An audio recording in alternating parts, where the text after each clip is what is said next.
اسلام آباد کی عدالت نے توشہ خانہ کیس میں چیئرمین تحریک انصاف عمران خان کی آج حاضری سے استثناء کی درخواست منظور کر لی۔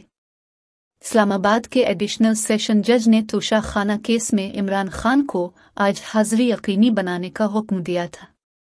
ایڈیشنل سیشن جج کی عدالت میں توشہ خانہ کیس کی سماعت کے سلسلے میں عمران خان کے وکیل گوہر علی خان عدالت میں پیش ہوئے، جبکہ الیکشن کمیشن کی جانب سے وکیل امجد پرویز عدالت میں پیش ہوئے۔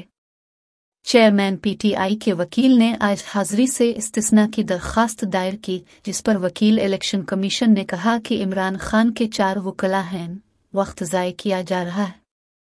اس پر گوہر علی نے کہا کہ الیکشن کمیشن کے وکیل صرف پوائنٹ اسکورنگ کر رہے ہیں، چیئرمین پی ٹی آئی کے سینئر وکیل خواجہ حارث ہیں۔ عمران خان کے وکیل نے سماعت 10 جولائی تک ملتوی کرنے کی استدعا کی، جس پر الیکشن کمیشن کے وکیل نے کہا کہ چیئرمین پی ٹی آئی کے وکلاء کی جانب سے تاخیری حربے استعمال کیے جا رہے ہیں،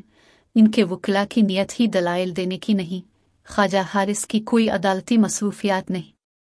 بعد ازاں عدالت نے چیئرمین پی ٹی آئی کی آج حاضری سے استثناء کی درخواست منظور کرتے ہوئے سماعت کل تک ملتوی کر دی اور خواجہ حارث کو کل عدالت پیش میں ہونے کی ہدایت کی ہے۔